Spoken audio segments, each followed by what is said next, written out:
오늘 하나님께서 우리에게 주시는 말씀은 누가복음 19장 1절에서 10절입니다. 제가 하나님의 말씀을 봉독하겠습니다.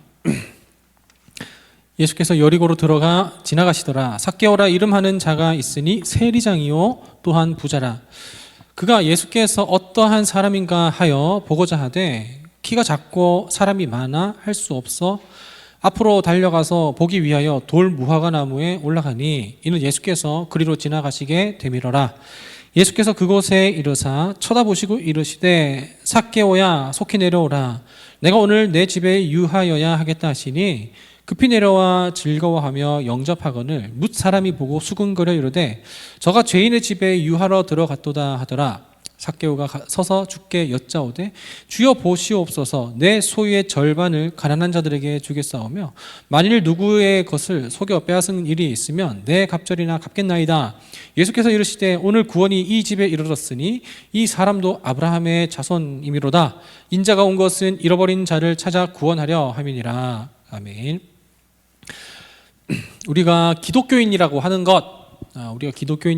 것은 그리스도인이라고 하는 것은 이거는 단순히 어떤 우리 신분의 문제라기보다는 우리 정체성의 문제에 더 가까운 것이겠죠. 그래 이런 정체성은 내 정체성을 가지고서 내 정체성이 곧 말과 행동과 생각과 어떤 삶으로 나타나는 것이 바로 우리의 정체성의 문제이겠다 말입니다. 그러니까 이 정체성의 문제라고 하는 것은 내가 그냥 태어난 김에 요즘 뭐죠? 프로그램 태어난 김에 세계일주인가 그런 거 있죠.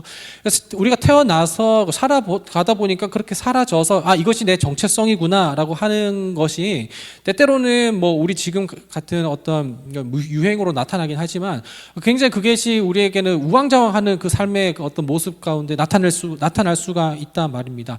그러니까 내가 어찌어찌 하다가 이렇게 됐네 하면서 그러면 나는 이런 사람이야라고 이렇게 얘기하는 것이 아니라 나는 어떠한 사람이기 때문에 나는 그런 사람으로서 그 정체성을 가지고서 나는 이렇게 살아가고 마땅히 난 이렇게 살아가지 않겠다라고 하는 것이죠.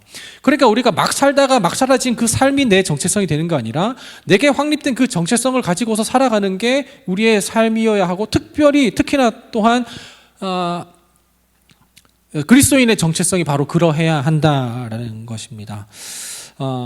우리가 우리의 정체성이 제대로 정립되지 않고 확립되지 않으면 우리가 뭐 하는지도 몰라요. 사실 어렸을 때부터 모태신앙을 가지고서 자란 사람들은 우리가 그냥 어떤 형성된 라이프 스타일에 따라서 예배를 하긴 하는데 내가 왜 예배를 하고 있고 왜 헌금을 해야 되는지도 모르고 그러는 경우가 우리는 많죠. 저도 그냥 찬양 인도하다가 보면은 내가 그냥 목사다 보니 할 때가 너무 많지 내가 정말 주님 예배하기 위해서 예배하는 경우를 망각할 때가 있다는 게 굉장히 위험한 것이죠. 그래서 우리는 정체성을 제대로 좀 알고 있어야 된다라는 말입니다. 이 정체성을 갖고 있지 않을 때 우리 신앙생활은 굉장히 맹목적인 믿음을 갖게 되는 것인데 그냥 저는 이걸 맹목적인 믿음을 굉장히 좀 위험한 거라고 얘기를 하고 싶어요. 그냥 믿어요. 자, 오늘 여러분들이 아멘을 하면 아멘이 전부 다 아멘한 일들에 대해서는 이루어질 줄 믿습니다 하면 그 아멘이라고 하는 것이 과연 우리가 얼마나 무섭게 된다라는 거냐 이 말입니다. 그냥 그렇게 되면 좋겠어서 그렇게 믿는 경우도 있지만 그냥 목사가 성경에서 그 의미도 모른 채 그냥 믿으라고 하니까 그냥 덮어놓고 믿는 거죠. 믿으라고 하니까 목사님 요즘 20대 30대는 그렇지 않지만 한 50대부터는 목사님이 말씀하시면 아멘하고 다 그렇게 하는 게 그냥 우리 그 기성세대의 어떤 그래요. 근데 저는 그러한 믿음이 굉장히 좀 위험하다고 생각하고 아직 막내 목사로서 우리 교회 얘기를 하는 거 아닙니다. 기성교회 기성 목사님들이 이렇게 잘못된 그런 설교를 통해 많은 교인들의 어떤 그 모습을 망쳐놨다고 저는 생각을 해요. 소신발언. 자, 근데 이렇게 믿음에 대하여서 별로 궁금해하지 않는 게 우리의 믿음을 좀 망쳐버리는 것 같다라는 말입니다. 이해되기 전까지 나는 믿지 않겠어라는 이 말이 때로는 우리 어떤 교회 분위기 내에는 저는 믿음이 없는 놈이야. 믿어야만이 그게 믿어지는 거지. 이해가 되지 않는다고 믿지 않으면 뭐 믿겠어라고 하는 것이 저는 오히려 그걸 좀 좋게 여긴다라는 것이죠. 하나님께서는 우리가 납득되지 않고 이해되지 않는 것을 가지고서 강요한 적이 없다라는 것을 우리 성경에서 얘기하고 있죠. 기도원의 이야기만 봐도 좋아요. 기도원이 하나님 제가 정말 믿기 원하는데 이 마당에 요 솜털만 적게 해주세요. 이 솜털만 적셨어요. 그러면 하나님 이거 우연일 수도 있으니까 솜털 빼고 나머지 다 적셔주세요. 그런데 솜털만 뽀송뽀송했어요. 하나님께서는 우리를 믿기 하기 위해서 무슨 일들이 하신다는 거죠. 그러니까 우리가 잘 먹고 잘 살기 위하여서 하신다는 것이 아니라 우리가 하나님을 믿게 하기 위해서 하나님께서 그 일을 행하신다는 것을 우리가 기억한다면 우리는 반드시 무엇을 믿는 것이고 누구를 믿는 것인지를 명확히 해야 하고 그 믿음에 의하여서 우리는 그것이 좀 삶으로 나타낸다는 것을 이야기를 하고 있는 거단 말입니다. 그래서 이것이 하나님을 의심하는 것 같은 정말 무례한 것 같아 보이지만 아니에요. 오히려 이것은 하나님을 의심하는 것이 아니라 하나님 더 잘 믿고 싶어서 그런 거잖아요. 저는 여러분들이 좀 이해를 추구하는 그 신앙을 가지면 좋겠다고 생각합니다. 그리고 이 이해를 추구하는 이 신앙이 결국에는 우리가 정체성의 문제, 내가 더 신앙생활 잘하고 그리스도인으로서 하나님 나라를 살아가는 것에 대해서 분명한 어떤 그 길을 제시한다라고 생각을 합니다.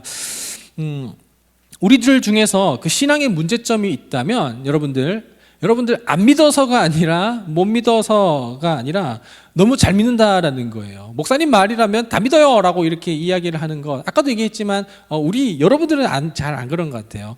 제가 하는 말에도 한 번씩 의심하는 것 같은데 이제 목사를 굉장히 좀 우상화하는 그런 세대들 가운데에서는 목사 말을 너무나도 잘 들으면서 그냥 이해한다, 그냥 믿어버린다라는 말입니다. 근데 이렇게 그냥 묻지도 않고 따지도 않고 그냥 피상적으로 믿어버리는 이런 것들이 때로는 내가 이제 신앙생활을 전부 다 알아, 그리고 난 이만큼이나 믿을 수 있어 라고 하는 것으로 이어지게 되기 때문에 그런 측면에 있어서는 그 신앙이 왜곡된 것으로 되는 경우가 쉽다라는 거예요. 그래서 내가 누군지 내 정체성을 알기 위해서는 나에 대하여서 내 어떤 삶의 패턴을 공부하는 것이 아니라 나를 지으시는, 그리고 나를 나답게 하시는 하나님을 공부하는 것이 바로 내 정체성을 조금 더 명확하게 할 수 있다라는 것을 오늘 좀 이렇게 이야기를 나눕니다. 그래서 살아가는 나를 알 것이 아니라 날 살게 하시는 그리스도 하나님을 아는 것이 우리의 정체성에 대한 더 분명한 것을 이렇게 조명한다라고 생각을 합니다. 자, 그런 의미에서 우리는 예수 그리스도의 복음에 대하여서 알아야 됩니다. 예수 그리스도의 복음, 자, 여러분 복음에 대한 이야기는 참 많이 들어봤을 거라고 생각을 해요. 근데 이 복음이라는 거 물론 성경을 통해서 그리고 많은 목사님들을 통해서 복음을 이렇게 듣긴 했지만 정말 이 복음에 대해서 이렇게 명확하게 그 개념을 이해하고 있는 것이냐라는 것이죠. 그리고 단순히 이 두 글자 복음, 굿뉴스 혹은 거스펠을 외친다고 해서 이것이 우리 가운데 믿음이 자라고 제대로 이렇게 단단하게 좀 이렇게 받쳐지느냐의 문제라는 것입니다. 우리는 이 복음에 대한 그 근본적인 것, 핵심적인 것을 우리가 이해하지 못한다면 우리는 우리의 정체성에 대하여서도 우리가 좀 의심을 해볼 수가 있다라는 것이죠. 물론 우리가 교회를 다니고 어떤 그 부서에 그 사람이 모자라서 너 여기 좀 봉사 좀 해라고 해서 봉사하다가 그러면서 알게 되는, 그 경험적으로 알게 되는 그 때가 있겠죠.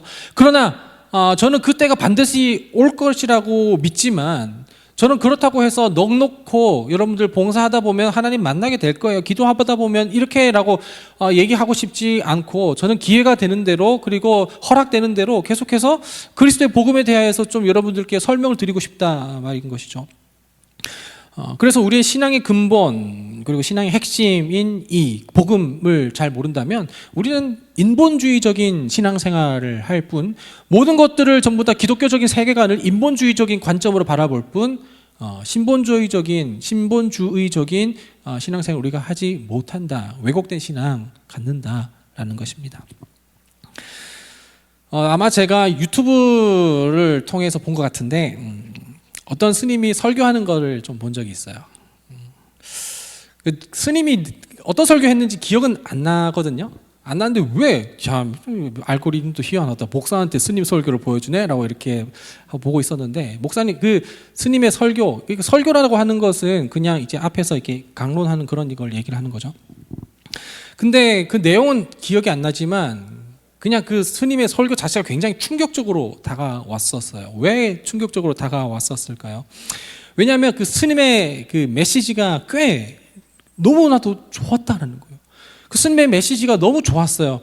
그리고 그것이 어떤 불교는 이런 얘기를 한 애가 아니라 이 얘기는 내가 교회에서도 한 번쯤은 들어볼 법한 그런 목사님들한테 들어볼 법한 그런 이야기인데? 라고 해서 눈을 감고 들어봤더니 그냥 목사님이 이렇게 스피치에 따라서 그냥 그렇게 설교하는 그런 어떤 우리에게 위로가 되고 도전이 되는 그리고 어떤 삶의 어떤 깊은 통찰까지도 알려주는 그런 내용이었다라는 거예요. 눈을 뜨니까 그 뒷배경은 법당이었고 이렇게 반짝반짝 하시고 그리고 복장도 그런 걸 입으셨는데 근데 눈을 감고 들어보면 목사가 얘기하는 건지 스님이 얘기하는 건지 모르겠다라는 거예요. 그게 전 너무나도 충격적으로 다가왔었단 말입니다. 제가 의도하여서 이 본 영상이 아니기 때문에 이제 쇼츠 알고리즘을 통해서 그냥 이게 슉슉 하다가 보여진 거세요. 좀 맨날 유튜브만 보는 사람 아닙니다. 근데 이제 한 번씩 보다가 이렇게 근데 이 60초 안에 그 스님의 그 핵심적인 메시지가 있는 것을 보고 저는 굉장히 충격적이었다라는 것이에요. 그 영상을 보면서 여러 가지 좀 만감이 교차했고 그리고 마음 깊은 곳에서 알 수 없는 어떤 부끄러움과 창피함이 그리고 수치심이 올라왔어요. 왜? 왜냐하면 이 법당에서 스님이 하시는 설교와 교회에서 목사가 하는 설교의 그 어떤 내용이 다르지 않았기 때문에 그래요. 다르지 않아서 저는 너무나도 창피했고 부끄럽고 수치스러웠어요. 이 땅을 살아가는 사람들에게 위로가 되고 힘이 되고 도전이 되는 그리고 삶의 지혜와 통찰까지도 주는 그런 어떤 메시지가 스님도 말씀하실 수 있고 목사님들도 말씀하실 수 있는데 그 내용면에 있어서는 눈을 감고 들으면 그냥 똑같다라는 거예요. 그러면 우리는 절에 가서 얘기를 들어도 되고 교회 와서도 얘기를 들어도 상관이 없다면 그것은 그냥 그 종교로 분류되는 것에 그 수준으로 끝나는 것이 전 너무나도 속상했단 말입니다. 그냥 불교는 동양의 종교이고 그리고 기독교는 서양의 종교인데 그냥 자기의 어떤 맞는 코드에 따라서 그냥 선택을 해서 나는 동양적인 것이 좋아 혹은 나는 서양적인 것이 좋아라고 해서 그냥 거기에 선택하고 그냥 거기에 각자 자기 종교 생활을 하는 것처럼 느껴지는 게 저는 너무나도 창피했고 부끄럽고 수치스러웠다는 거예요. 목사님들의 설교와 스님의 설교가 너무나도 똑같은 것이 너무나도 창피했고 수치스러웠다는 거예요. 이 목사들이 교회 강단에서 설교라고 되어 있는 이 구분된 이 시간을 통해서 하는 그 말들이 복장과 헤어스타일과 그리고 어떤 배경만 다를 뿐 스님과 하는 말들이 목사님들과 하는 말과 크게 다르지 않을 때 저는 너무 그 쇼츠를 보면서 힘들었습니다. 여러분, 우리는 도대체 교회에서 무슨 이야기를 듣기를 원하십니까?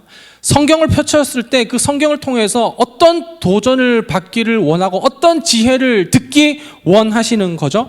도대체 목사님들이 하는 그 말과 그리고 스님의 하는 말이 다르지 않다면 여러분들 우리는 스님들 통해서 목사님들 통해서 어떤 말을 듣기를 원하십니까? 불교에서 말하는 그 윤회 사상과 기독교에서 말하는 이 부활 신앙의 그 차이가 크게 다르지 않고 그냥 그 어떤 종교적인 사상과 그 어떤 그 철학으로만 구분이 되고 그 부활에 대하여서 그렇게 입체적으로 느껴지지 않아서 힘들었던 적은 없으십니까? 그렇다면 교회에서 강단에서는 어떤 이야기가 선포되어야 할까요?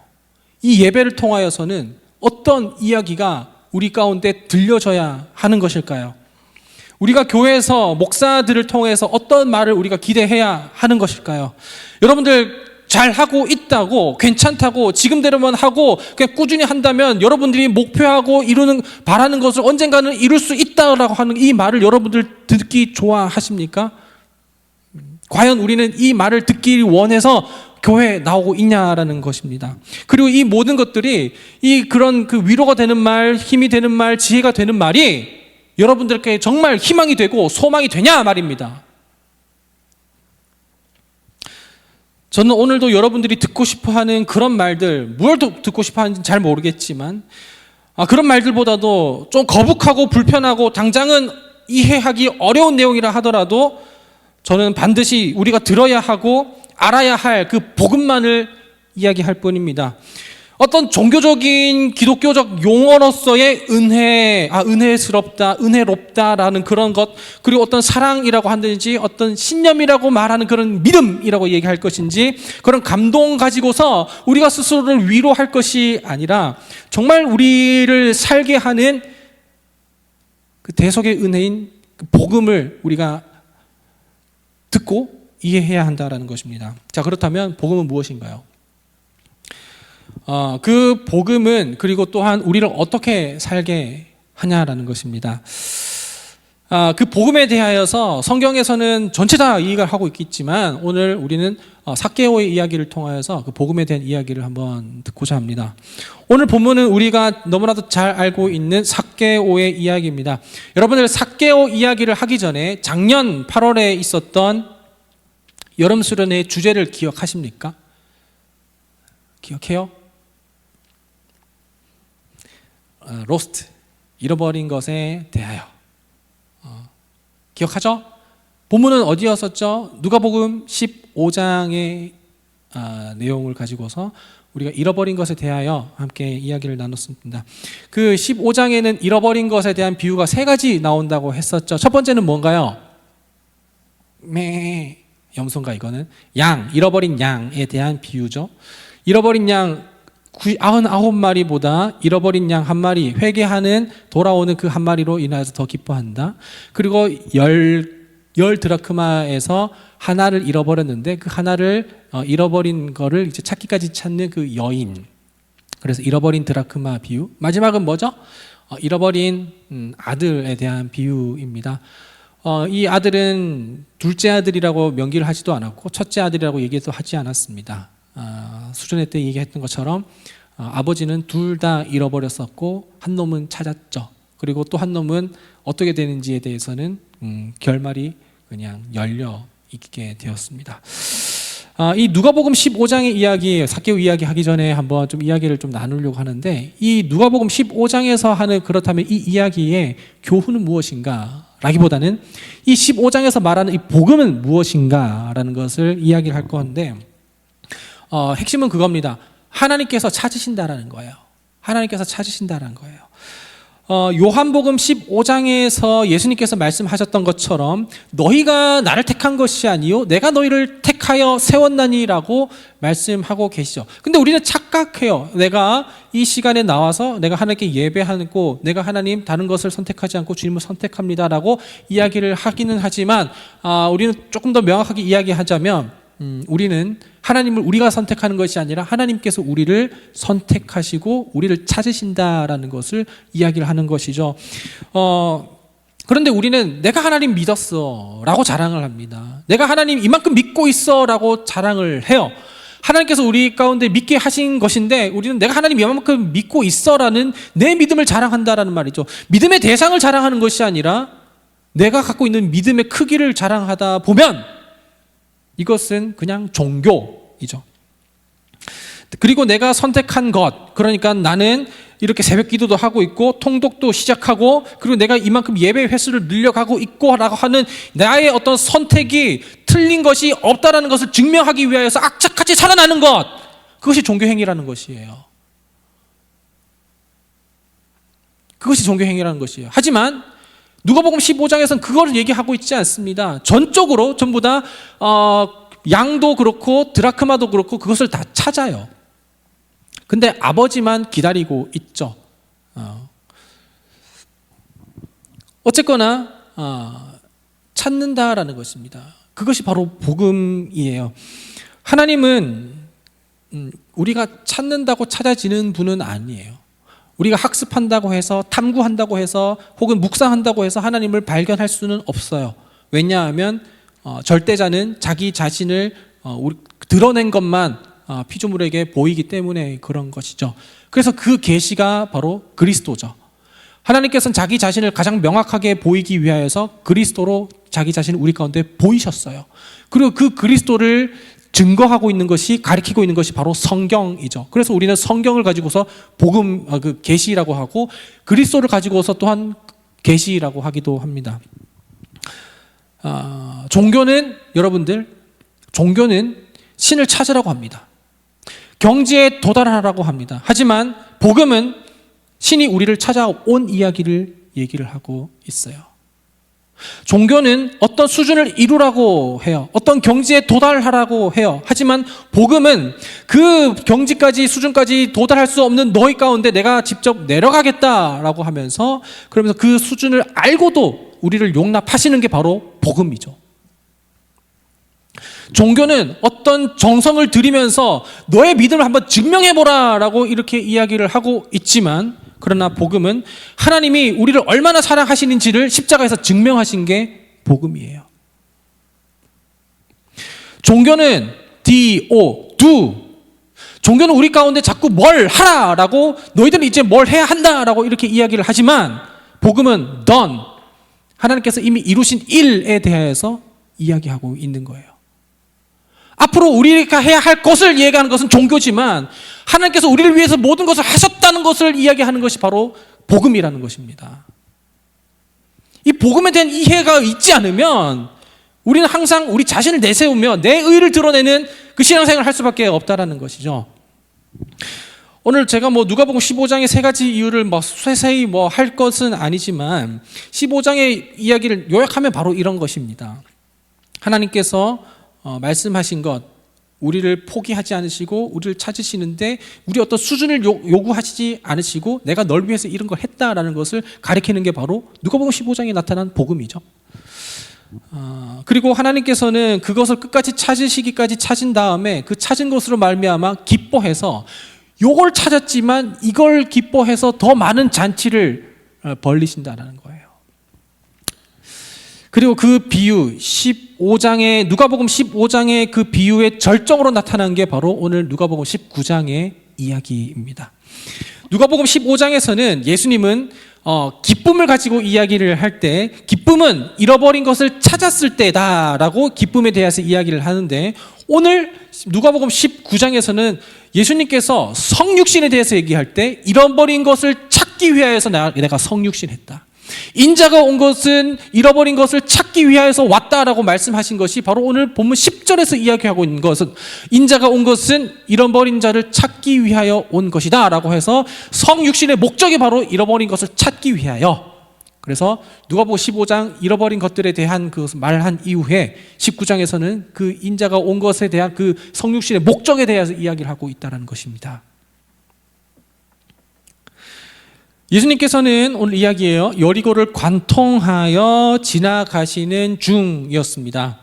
당시 여리고에는 세금을 거두는 그 관리들이 있었는데요. 그 세금을 거두는 관리들이 살아가던 그 마을로 형성된 게 바로 이제 여리고였어요. 이 여리고는 이렇게 여러분들 그 요단강 보세요. 요단강, 그리고 목을 지나서 그러니까 사해라고 이렇게 이야기하면 됩니다. 이 요단강 이렇게 있는데, 이 요단에서 이게 단에서 이렇게 흐르다가 이게 요르단이 되는데, 요르단 위에 있는 게 이제 여리고예요. 이 여리고에 이제 여기에서 이제 그 요단 동편에서 그 어떤 물자를 가지고서 이제 옮길 때 요 그 길목에서 그 세관을 가지고 세관 업무를 하는 사람들이 모인 게 바로 여리고에 있었던 사람들이에요. 거기서 세리장, 통관하는 거기에서 세리장으로 있었던 사람이 바로 삭개오라는 것이죠.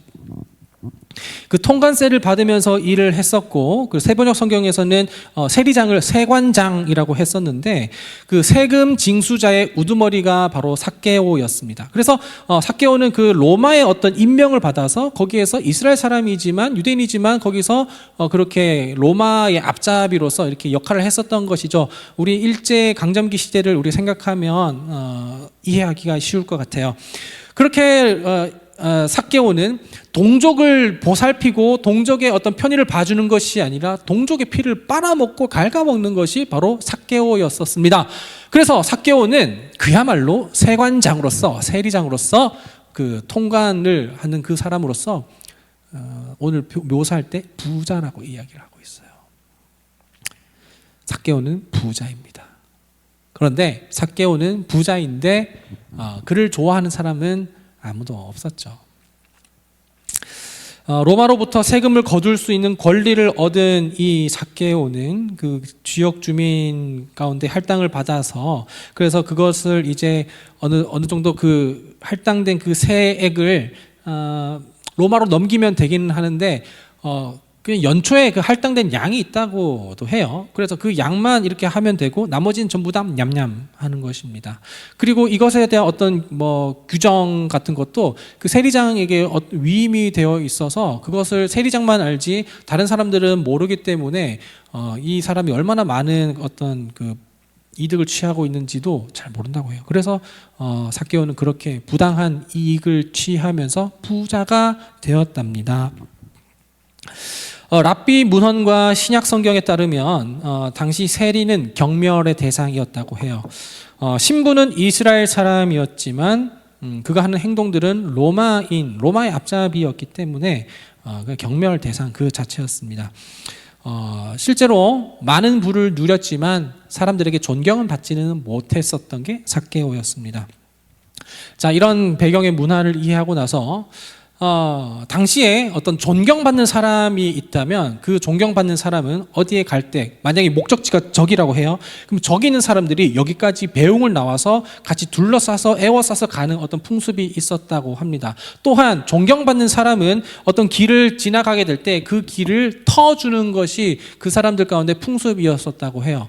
그런데 이제 예수님이 지나간다는 소리가 그렇게 들리게 되었었을 때 삭개오는 예수님이 궁금했었던 것 같아요. 그래서 예수님을 보려고 했었는데 존경받지 못했었던 사람이었기 때문에 삭개오가 그 사람들 그 많은 인파를 뚫고 지나가지는 못했었던 것은 당연한 것이죠. 그래서 신체적인 그 어떤 결함이라고 해야 되나요?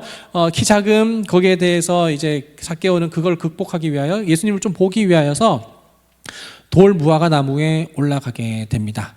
이 돌 무화과 나무는 이제 그 당시 문헌에 따르면 성 안에 있지는 않고 성 밖에, 왜냐하면 이게 나무가 낮고 이게 굉장히 돌 무화과 나무 검색해 보면 이렇게 되어 있어요. 그래서 오르기도 쉽고 근데 너무나도 거추장스러워서 성읍 내에서는 이제 기르지 못했던 게 돌 무화과 나무인데, 그러니까 그렇게 예수님이 지나가시는 것을 무리가 보이지 않는 그곳에 올라가서 그래서 거기에서 예수님이 지나가는 걸 보게 됐습니다.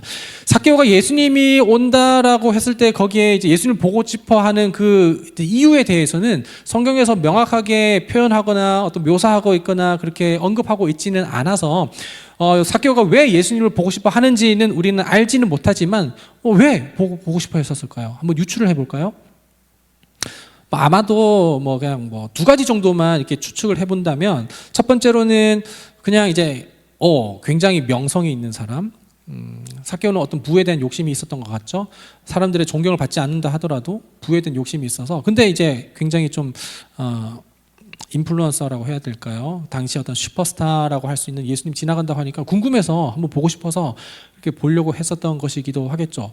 아니면 다 이 상상이에요. 아니면 삭개오에게는 사람들이 없었어요. 그래서 어떤 애정 결핍이 있었을지도 모르겠는데, 근데 예수님은 참 그래도 그런 사람들, 소외된 사람들을 그리고 좀 찾아준다라고 했기에 혹시 몰라 한번 그냥 예수님이 어떤 사람인가 보고 싶어서 좀 애정 결핍을 가지고서 이렇게 나무에 올라가서 예수님을 기다리고 있었는지도 몰라요. 근데 여기에 대해서는 성경이 이야기하고 있지 않기 때문에 우리 상상에 맡겨 두기는 하되, 그런데 그렇게 삭개오는 이제 예수님이 지나가는 것을 보고 있을 때 예수님께서 그 나무 위에 올라가 있는 삭개오를 발견하게 됩니다. 그리고 나서 예수님께서 말씀하시죠. 너 뭐야? 라고 하시지 않으세요. 삭개오야 라고 바로 그냥 이름을 불러버립니다. 바로 이름을 불러버려요. 삭개오가 그렇게 유명한 사람이었을까요? 거기까지는 잘 모르겠습니다. 그러나 오히려 삭개오가 유명했다라기보단 예수님께서는 우리를 다 아신다, 신적인 어떤 그분의 위격에 대해서 표현을 하고 있는 것 같은데, 예수님께서는 삭개오야라고 이렇게 부르시면서 뭐라고 말씀하시냐면 속히 내려오라라고 이렇게 이야기합니다. 속히 내려오라라고 했을 때 삭개오는 어떻게 내려가면 급히 내려갑니다. 자, 여러분, 여기에서 우리는 누가복음 15장의 그 이야기, 특히나 둘째 아들의 이야기와 굉장히 좀 유사한 것을 우리가 볼 수가 있겠는데요. 둘째 아들이 아버지의 재산을 탕진하고 돌아왔었을 때 그는 아들의 신분으로서 그 집 안에 들어갈 수 있었던 것은 아니었어요. 그 대문 안에 들어갈 수 있는 것은 본인이 종의 신분으로 들어가거나 아니면 진짜 말도 안 되지만 아버지가 용납해 주시고 받아주시거나인데, 어쩌면 이 둘째 아들은 아버지께 돌아갈 수 있는 그 한계선이 어쩌면 그 집안의 문 밖이었을지도 몰라요. 그러나 아버지는 거기서 마중 나와서 너 내 아들로 다시 들어와라 라고 하면서 이렇게 말씀을 하시죠. 삭개오가 예수님께 갈 수 있었던 것은 한계가 있었어요. 그 인파를 뚫고 가지는 못했습니다. 그냥 최대한 예수님께 갈 수 있었던 것은 나무 위였어요. 그러나 그 나무 위에서 예수님께 더 가까이 갈 수 있었던 것은 예수님께서 오라라고 하셨을 때예요. 찾은 것은 삭개오였습니다. 그러나 예수님께서 더 보고 싶어 하셨던 것 같죠? 빨리 오라고, 속히 내려오라고 말씀하시는 그 예수님의 말씀엔 삭개오가 예수님을 보고 싶어 하는 것보다 예수님께서 삭개오를 더 보고 싶어 하는 것 같다 말입니다. 왜냐하면 예수님께서는 인자고 온 것은 잃어버린 영혼을 찾기 위하여, 잃어버린 것을 찾기 위하여서 온 것이기 때문에 그런 것이죠. 여기에서 또한 그 7절에서 이 복음에 대한 핵심적인 개념이 하나 더 나오는데, 그것이 바로 무엇이냐면 대속의 개념입니다. 7절에서 예수님께서 내가 오늘 이제 너의 집에 유하여야겠다. 우리가 초반에 보면 예수님께서는 지나가시더라라고 했습니다. 그래서 스쳐 지나가는 거죠. 관통하는 거죠. 예수님께서는 여리고에서 숙박할 계획이 없으셨어요. 그런데 내가 오늘 너의 집에 유하여야겠다라고 하는 것은 목적지 변경이에요. 내가 오늘 너의 집에서 하룻밤 자겠다라는 것입니다. 그래서 예수님께서는 속히 내려와 라고 말씀을 하신 후에 급히 내려온 삭개오와 함께 그 집에 들어가는데, 여기에서 나타나는 그 7절에 무슨 사람들이 얘기를 저 예수가 저 세리장의 집에 들어가는도다 라고 이야기를 하는 것이죠. 자, 여러분 생각해 보세요. 그동안의 모든 비난의 화살들은 전부 다 삭개오를 향하고 있었습니다. 삭개오, 쟤는 저렇게 살면 안 돼. 쟤는 왜 저렇게 사는 건지 모르겠어. 아주 그냥 매국노야 라고 하면서 그렇게 손가락질 하던 것이 다 삭개오였었는데, 근데 그 손가락질 했었던 그 화살이 갑자기 삭개오가 아닌 저 사람이 삭개오 집에 들어간도다 라고 하면서 모든 비난이 예수님께로 전부 다 몰리게 되는 것이죠.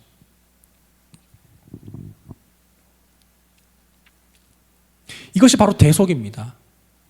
예수님께서는 우리가 지어야 할 그 모든 죄악에 대한 부분들을 예수님께서는 그것을 전부 다 홀로 다 담당하시고 감당하시기 위해서 우리 가운데 오셨다는 거예요.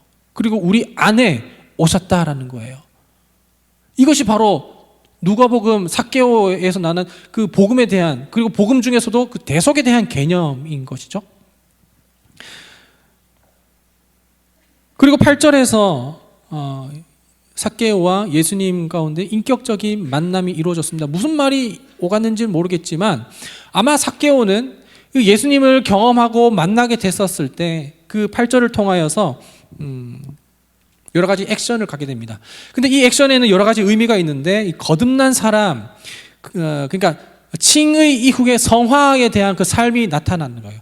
예수님께서 내가 너의 집에 들어가겠다라고 하는 것은 어쩌면 예수님께서 선택하신 것이고, 그럼 의롭다 하심, 칭의, justification을 이야기하는 것이겠죠. 그런데 이 칭의의 사건이 있은 이후에 이 칭의의 사건이 있을 때에 우리 가운데는 회개가 나타난다는 거예요. 그 회개가 바로 성화로 나타나는 것입니다.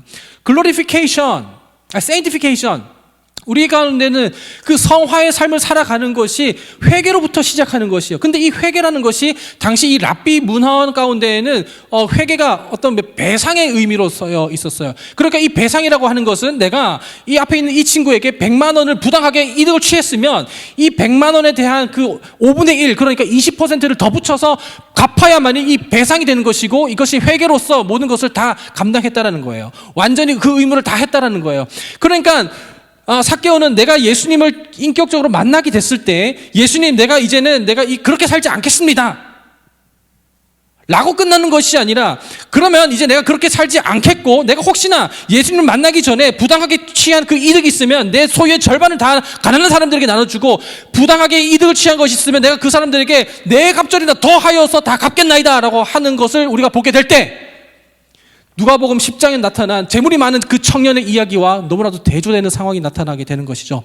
이 사람은 영원한 생명 가운데서는 그 욕심이 있었지만 성화의 삶에 대해서는 알지 못했어요. 하지만 누가복음 19장에 나온 이 삭개오는 예수님이 그 칭의 사건이 있은 후에 성화의 삶을 살아가게 되게 된다는 것이죠. 이것은 배상, 그러니까 회개의 삶으로 나타나는 것이에요. 이 회개라는 것은 우리가 회개한 자가 이제 그 성화의 삶을 살아갈 수 있게 된다는 것인데, 회개가 있어야만이 칭의의 사건을 잇는 것이 아니라 칭의된 사람만이 바로 성화의 삶을 살아갈 수가 있게 되는 것이고, 그것이 바로 회개, 배상의 삶을 살아가게 된다는 것이에요. 그리고 삭개오는 이제 부자의 삶을 포기합니다. 왜? 돈이 다가 아니었기 때문이에요. 그 전까지는 돈으로 자기의 삶을 전부 다 채우고 내 정체성을 돈에서 찾으려고 했었지만, 이제 삭개오는 내 정체성이 나를 받아주시고 나를 살게 하시는 예수 그리스도께 있다라는 것을 생각하게 됐을 때에, 내가 이쪽 동안 살아왔을 때 그 모든 것들을 전부 다 뉘우치고, 그리고 배상하고 합당한 그 법적인 절차로 회개까지 다 한 다음에 예수 그리스도 한 분만으로 살아가겠다라는 그 것이에요. 삭개오는 세리장을 그만두겠다고 얘기한 것이 아니에요. 제대로 된 세리장으로 살아가겠다는 것을 이야기를 한 것입니다. 바로 그것이 바로 오늘 삭개오의 이야기. 삭개오는 이제 세리장을 내려놓겠다는 것이 아니라 정말 하나님 나라에서 제대로 살아가게 되는 그 세리장으로서 살아가겠다는 그 모습이 가운데 나타난 것이고, 그것이 바로 복음을 이해한 하나님 나라를 살아가는 사람들의 태도입니다. 하나님 나라는 우리가 죽어서 살아가는 것이 아니라, 그리고 우리가 뭘 해야만이 do에 대한 것이 아니라 done에 대한 이야기라, 하나님께서 우리를 해서 이미 이루신 그 모든 핏값을 우리가 이해하고 우리가 인정하게 될 때 그 하나님 나라를 경험하게 되는 것, 그것이 바로 복음에 빚진 삶을 살아가는 것이 우리 하나님 나라를 살아가는 것이죠.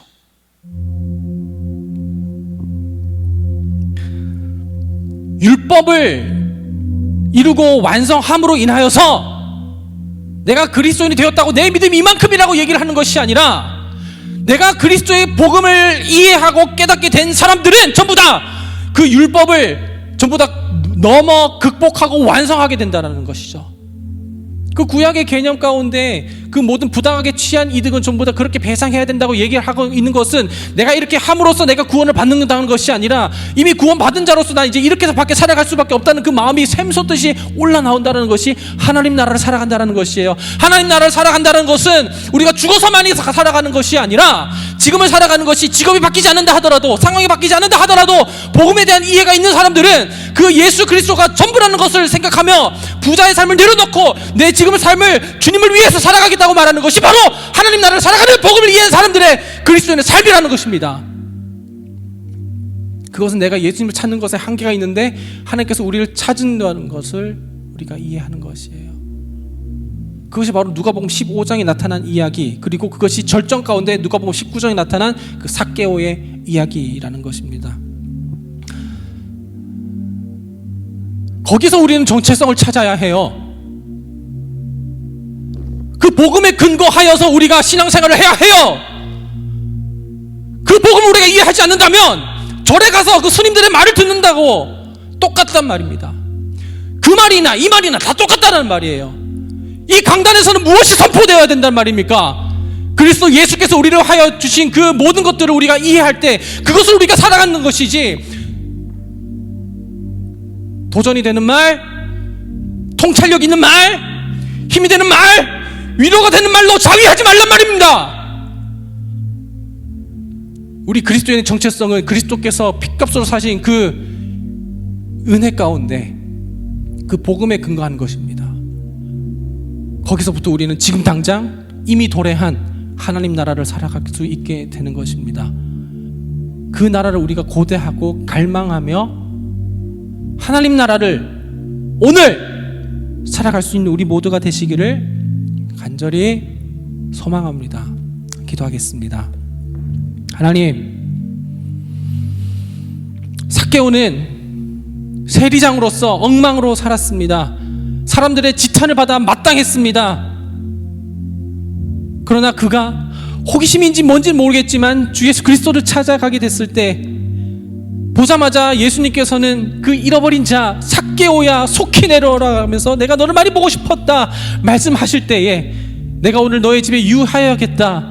삭개오는 그 모든 것을 다 열어놓고 주님을 맞이하며 주님과의 인격적인 만남을 통해 이제 부자의 삶으로 살아가는 것이 아니라 부당한 이익을 취하면서 이 땅에서 잘 먹고 잘 사는 것을 추구하는 삶이 아니라 내가 있는 그 공동체 가운데 내 직업을 가지고서 그 모든 사람들에게 유익이 되는 삶을 살겠노라고 진정한 회개, 성화의 삶을 살아갈 수 있는 그 삭개의 모습을 보니 하나님, 나도 주님 우리를 찾아와 주셔서 지금 내 어떤 어려움을 해결해 달라는 것이 아니라 주님을 경험하기 원합니다.